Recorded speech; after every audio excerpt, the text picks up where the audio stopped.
I'll never forget that day. The day they made me feel lower than the garbage on the corporate cafeteria floor.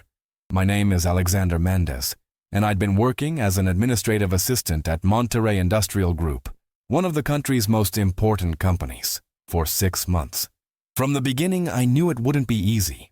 I come from a humble neighborhood in Mexico City, and I got this job after much struggle, studying administration at night while working during the day to support my sick mother. That Thursday began like any other. I arrived early, as usual. I prepared coffee for the entire department, organized the conference room for the morning meeting, and responded to the urgent emails that had arrived overnight. My boss, Mr. Ramirez, barely glanced at me when he entered his office. I was used to his coldness, but what I didn't know was that today would be different, terribly different. Mid-morning, we received an email from Human Resources. There would be a special lunch for all administrative staff, a buffet in the main hall to celebrate the successful completion of Project Eagle, which we had been working on for months. I felt a small spark of joy. Finally, something different in the routine. Perhaps an opportunity to get to know my colleagues better, who generally ignored me or, worse, looked at me with that mixture of pity and disdain that hurt so much. When lunchtime arrived, I freshened up a bit in the bathroom.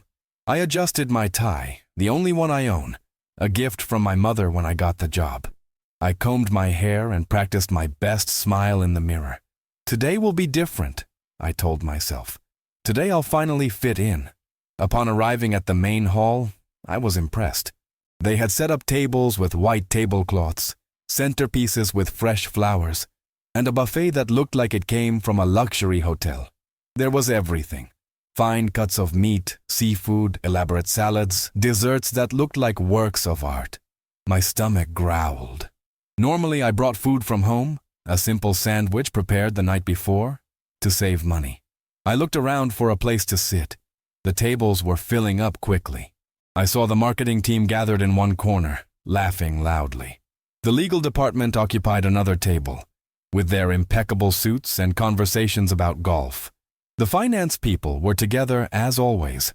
I walked timidly, plate in hand, looking for a place. I approached a table where 3 seats were still empty. Some colleagues from my department were seated there. "Excuse me, may I sit here?"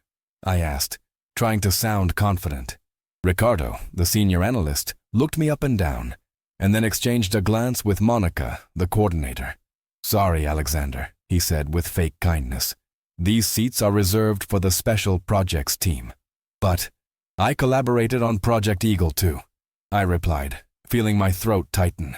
"Yeah, making copies and bringing coffee," someone muttered, causing stifled laughter. At that moment, Mr. Ramirez approached.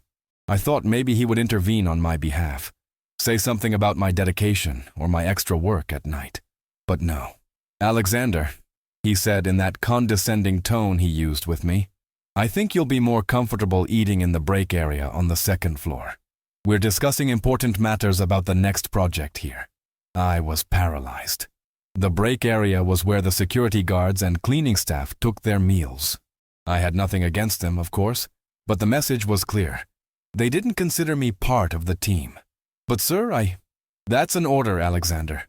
Don't make me repeat it." He cut me off, turning to give me his back.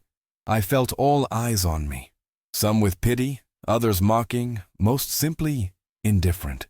With my cheeks burning with shame, I turned around and left the hall with my untouched plate of food. Tears threatened to fall, but I mentally repeated, "Don't cry, not here. Don't give them that satisfaction." As I walked toward the stairs, I felt like each step weighed a ton. Images of my mother flashed through my mind, of her sacrifices so I could study, of her proud words when I got this job. What would she think if she saw me now? I wondered. Banished to eat alone while everyone else celebrates? The break area on the 2nd floor was a small space, with 2 plastic tables and a microwave that had seen better days. When I entered, it was empty. The maintenance staff had already finished their lunch and returned to their duties. Better that way, I thought. I didn't want to have to explain why an administrative employee was eating there. I sat by the window.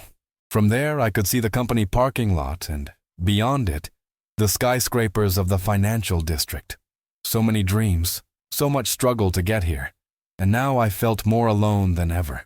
The food that had excited me so much now had no taste. Each bite was an effort. I took out my phone and browsed aimlessly to distract myself. I saw my colleagues' profile pictures on social media. There they were, posting selfies from lunch, tagging each other, celebrating. No one seemed to have noticed my absence. It was as if I were invisible. I was so absorbed in my thoughts that I didn't hear the approaching footsteps. Only when the door opened did I look up. And then I saw him, a man in his 60s, dressed in an impeccable gray suit, observing me from the doorway. I didn't know him personally, but anyone in the company knew who he was. Don Francisco Vega, the president and founder of Monterrey Industrial Group.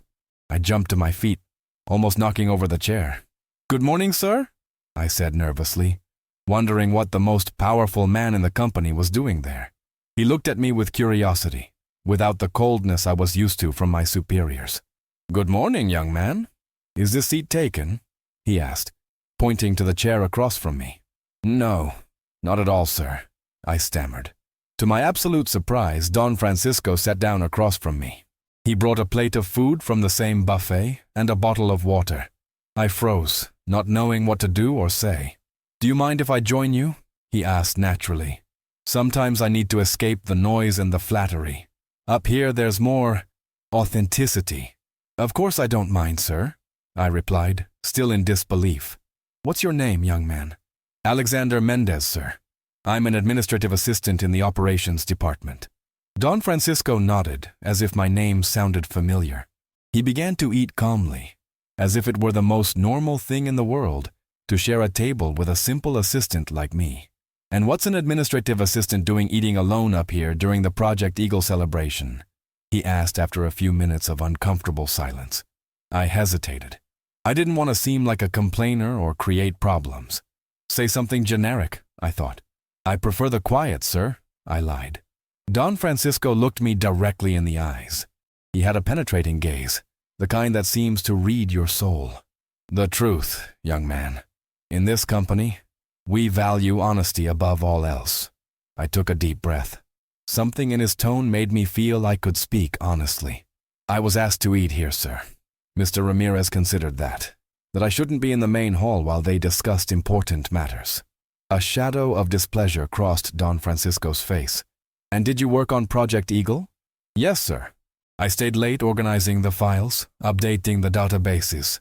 I also helped with the presentations for the clients, though nobody knows that." Don Francisco nodded slowly as he drank water. "It's curious," he said after a moment. "Last night I was reviewing the electronic records of the project. Someone was consistently accessing the system between 7 and 10 at night, making corrections, improving formats, optimizing processes. That someone signed as AM in the logs. Would that be you, by any chance?" I was surprised that the president would notice such details. "Yes, sir. It's me. I wanted to make sure everything was perfect. I know this project was very important for the company." Don Francisco put his cutlery down on the plate and looked at me with an expression I couldn't interpret. "Why do you try so hard, Alexander? Clearly they don't value you as they should." The question took me by surprise. I thought of my mother, of her sacrifices, of my own dreams. "Because I believe in doing my job well, sir. Because every experience is learning. And because someday I hope to be in a position where I can make a difference." A smile appeared on Don Francisco's face, the first since he had entered. "Interesting," he murmured. "Very interesting." The company president continued eating calmly, as if we had all the time in the world. I, on the other hand, could barely swallow.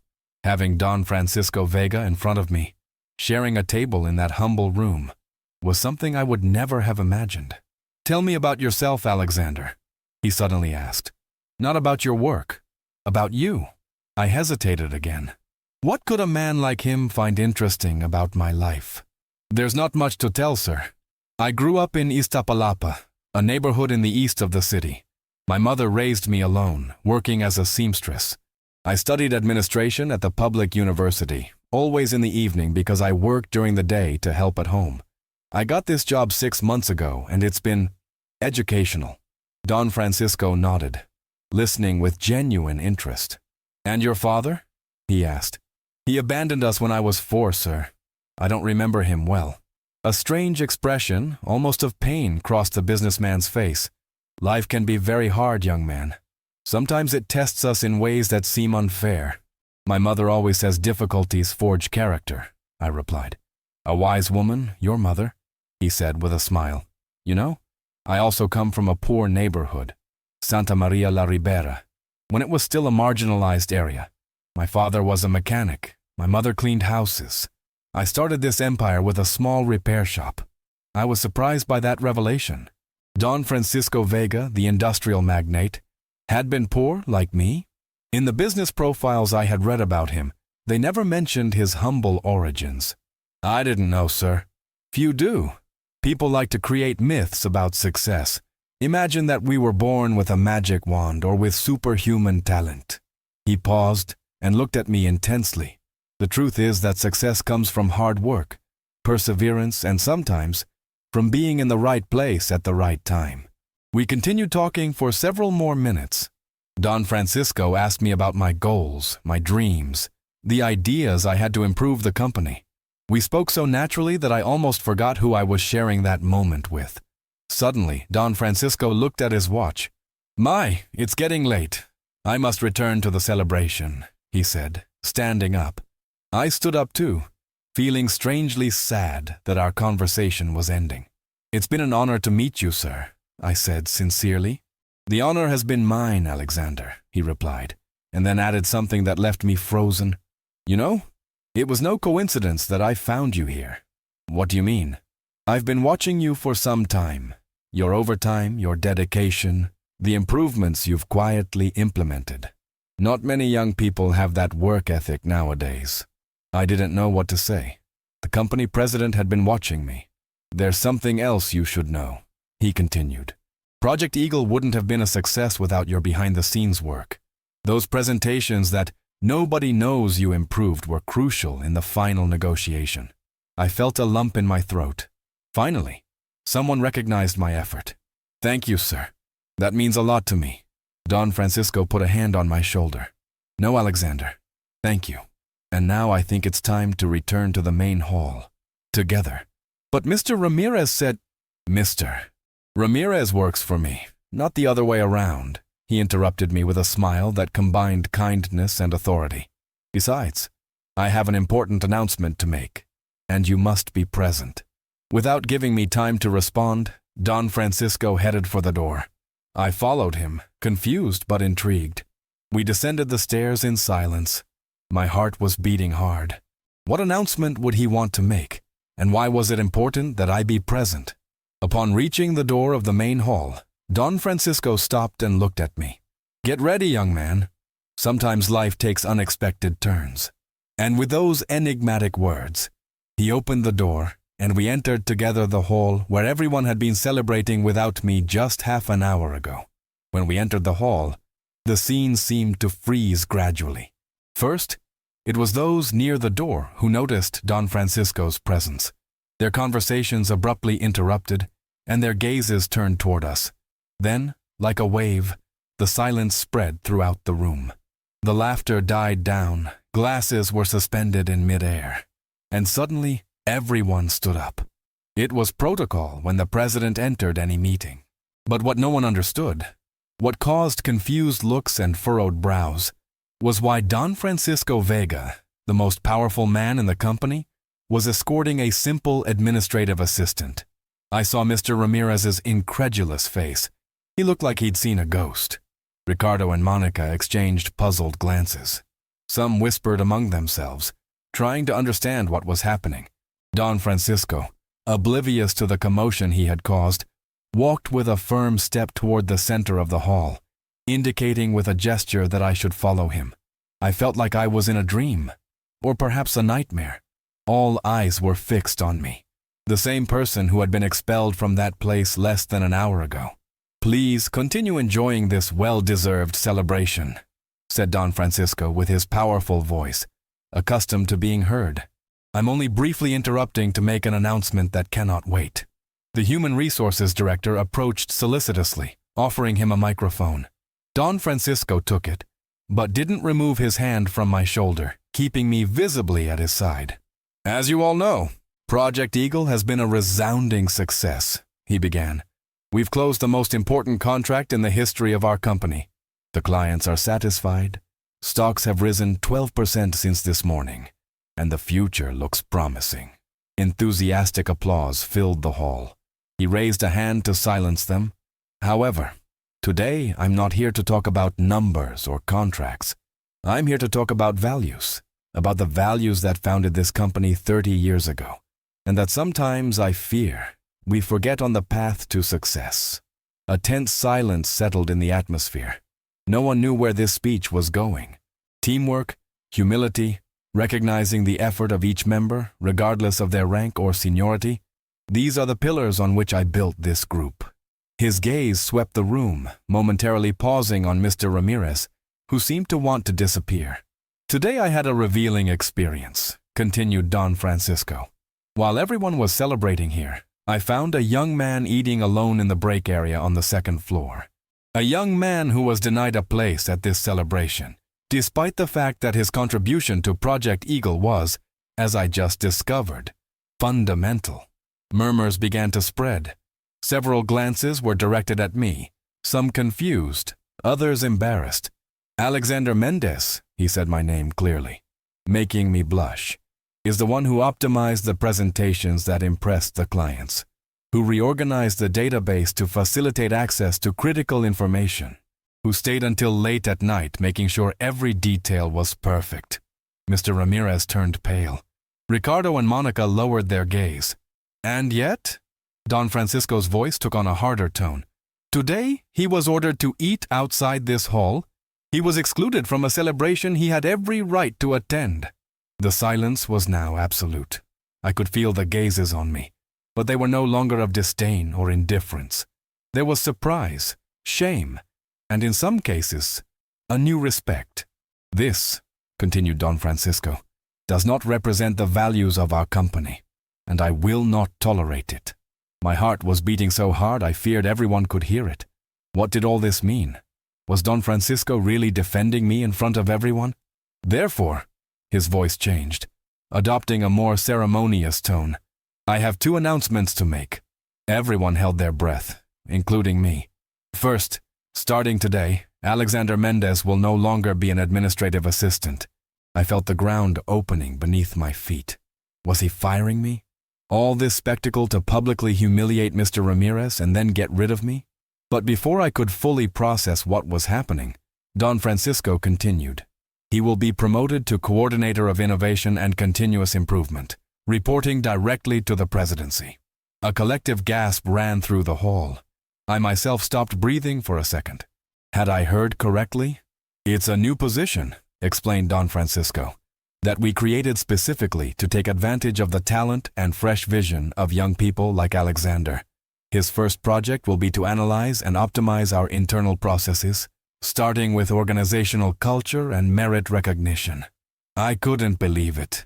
From ignored assistant to coordinator with direct access to the presidency. It was a jump of several levels in the corporate hierarchy. "And second," continued Don Francisco, now staring directly at Mr. Ramirez, "there will be a reorganization in the operations department. Details that I will communicate personally next week." The message was clear to everyone. Mr. Ramirez and those who had participated in my exclusion were going to face consequences. Don Francisco handed me the microphone. "Would you like to say a few words, Alexander?" Taking the microphone was like holding a hot rock. My hands were shaking, and I felt like my legs would turn to jelly at any moment. In front of me were all those who had ignored me, belittled me, or, at best, treated me with indifference over the past 6 months. And now they were waiting for my words.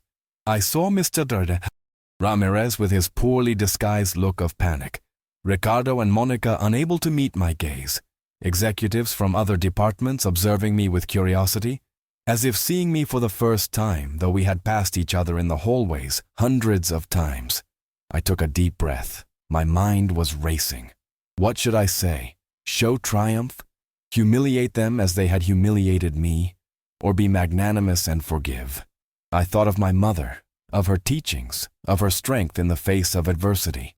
"Son," she used to tell me, "your true greatness is not measured by how you treat those who can benefit you, but by how you treat those who can do nothing for you."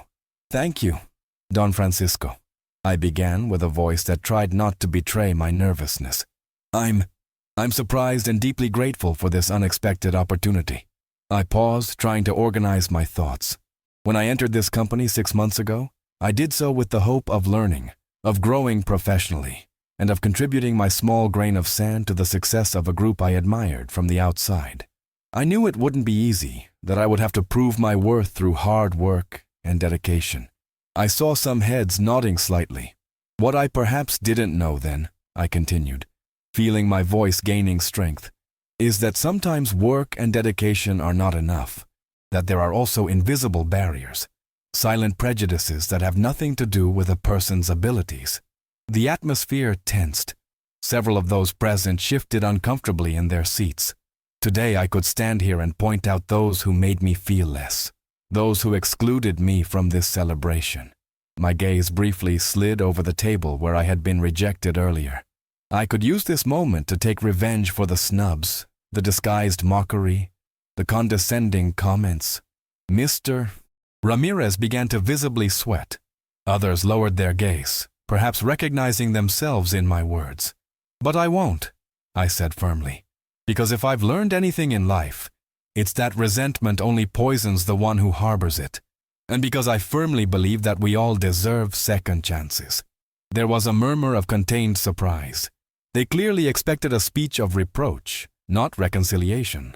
In my new role as coordinator of innovation and continuous improvement, the title still sounded strange on my lips. I hope to work with all of you, without exceptions, to create a work environment where merit is the only thing that matters, where ideas are not judged by who proposes them, but by their intrinsic value. I saw Don Francisco smile with approval. "We all have something valuable to contribute," I continued. "The janitor who ensures our facilities are impeccable, the receptionist who is the first face our clients see, the assistant who works quietly until late, the executive with years of experience. We all form part of a greater gear, and we all deserve respect." A wave of nods swept through the room. Even some of those who had ignored me before were beginning to look at me in a new light. So today I don't focus on the humiliation of being excluded. My voice broke slightly, but I recovered. I focus on the lesson that sometimes the most difficult circumstances are the ones that open the most important doors. I focus on the gratitude toward Don Francisco for seeing something in me that others didn't see. And I focus on the hope that together we can build a company where no one has to eat alone because they don't fit into a pre-established mold. There was a moment of silence, and then to my absolute surprise, someone began to applaud. It was Teresa, the receptionist, an older woman who always greeted me with a smile. Then Carlos, from the design department, with whom I had exchanged some kind words on occasions, joined in.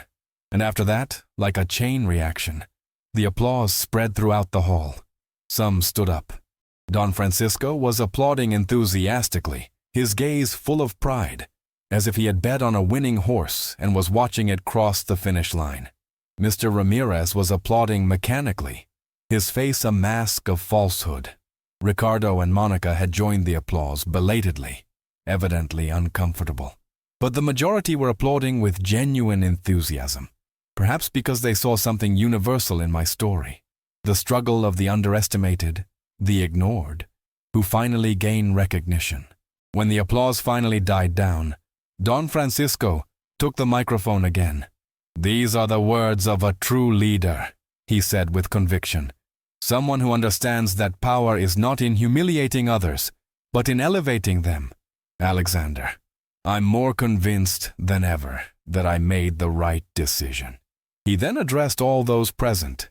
"I want Alexander's words to resonate in every corner of this company. Let them be an inspiration and, for some, a call to reflection. And now, please, let's continue with the celebration. Alexander," he turned to me, "I think you deserve a place at the head table, next to me and the board of directors." And so, in a matter of an hour, I went from being expelled from the hall to sitting at the table of honor, with the company president on my right and the financial director on my left. As the waiters served the main course, I felt gazes on me from all angles. Some of admiration, others of curiosity, some of poorly disguised envy. But there was no longer indifference. No one could ignore me anymore. I was so overwhelmed that I could barely taste the food. My life had taken a 180-degree turn in an instant. It was as if the universe had decided to compensate me for all the moments of loneliness and disdain at once. The weeks following that lunch were a whirlwind of changes. My new position came with my own office, small but with a window, an unthinkable luxury when I was an assistant, a considerable salary increase, and most importantly, respect. Mr. Ramirez was reassigned to a minor branch in the provinces, an evident demotion. Ricardo and Monica, without their protector, now made efforts to be collaborative with me, though I could feel the falseness in their smiles. I didn't care. I wasn't looking for their friendship, just their professionalism. 6 months have passed since that day that changed my life. My first project as coordinator of innovation was to implement a recognition system that valued the work of all employees, regardless of their hierarchical position. We created common spaces where executives and operational staff could interact informally, breaking invisible barriers. We established an anonymous suggestion box to report exclusionary behaviors. The company culture began to transform slowly. The ideas I once whispered to the wind were now heard in board meetings. My perspective, that of someone who knew both the struggle in the streets and the numbers in spreadsheets, turned out to be exactly what the company needed to connect with employees at all levels. Today is a special day. Don Francisco has summoned me to his office to introduce me to someone.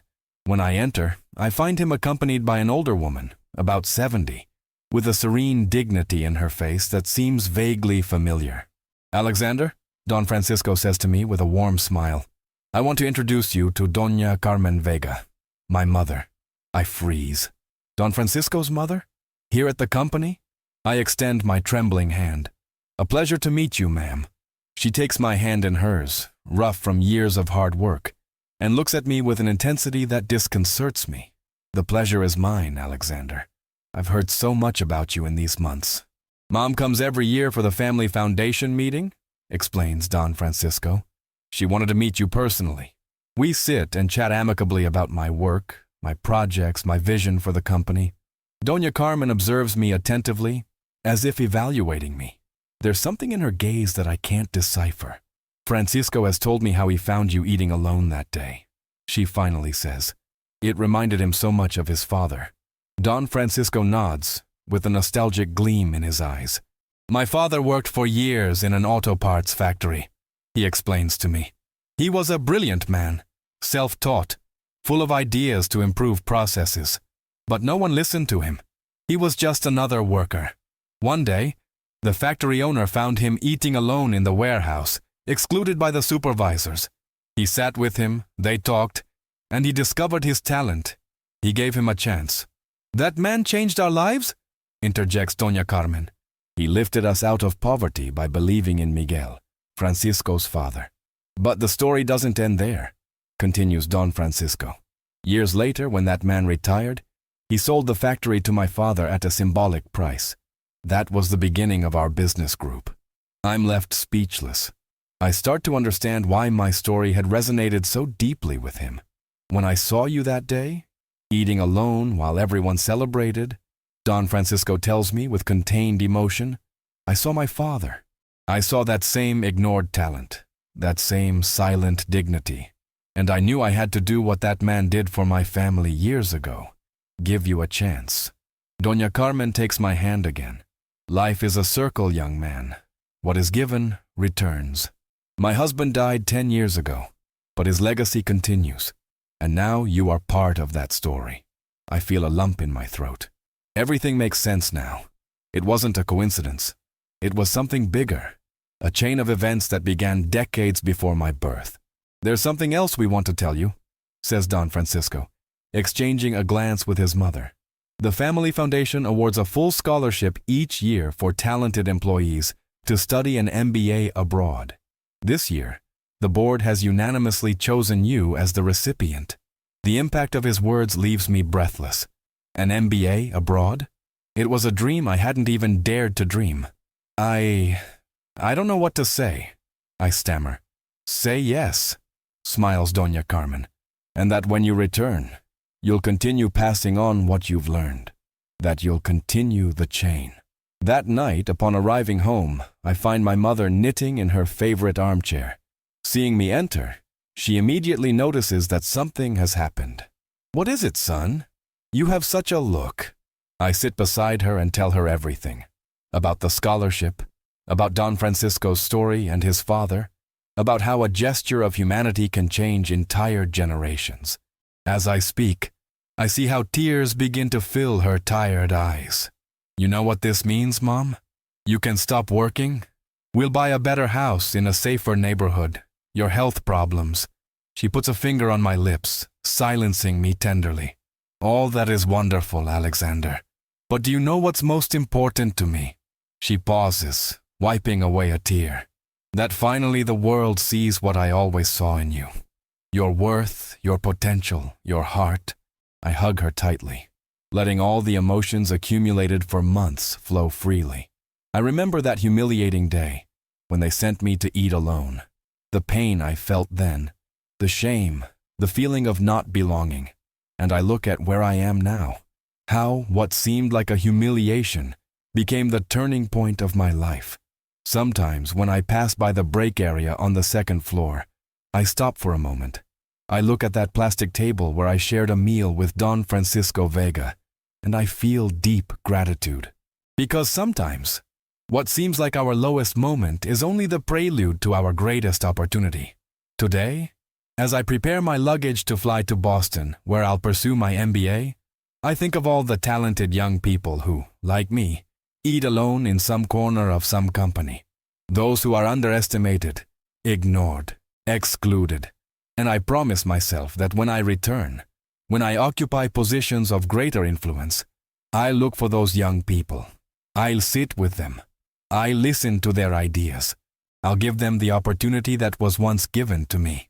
Because the true lesson I learned wasn't about personal success or recognition. It was about the responsibility we have to extend a hand to those who come behind us, to continue that invisible chain of opportunities that can transform not only one life, but entire generations. Sometimes I think that if Mr. Ramirez hadn't sent me to eat outside the hall that day, none of this would have happened. Sometimes, our greatest blessings come disguised as rejection.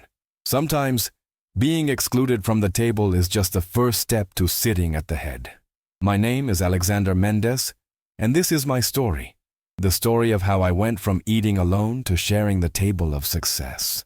The story of how a moment of humiliation became the beginning of my greatest triumph. Because life, with its unexpected turns, sometimes seats us next to whom we least expect, to take us exactly where we need to be. The end. If this story touched your heart, if you identified with that moment when everyone ignored your worth until someone finally saw your potential, I ask you to help me share this message of hope. Every like is a hug for those who feel invisible today in their jobs, their families, or their social circles. Every comment builds a community where we all feel heard. And every subscription allows me to continue sharing these stories that remind us that everyone, absolutely everyone, deserves to be valued. If you know someone who's going through a difficult time, where they feel that no one recognizes their effort, share this video. It might be exactly what they need to hear today. Remember that great transformations begin with small acts of courage, like Lucia noticing Miguel's talent. Perhaps you can be that person for someone else. See you in the next story. Your support makes each one of them possible. Thank you for being here.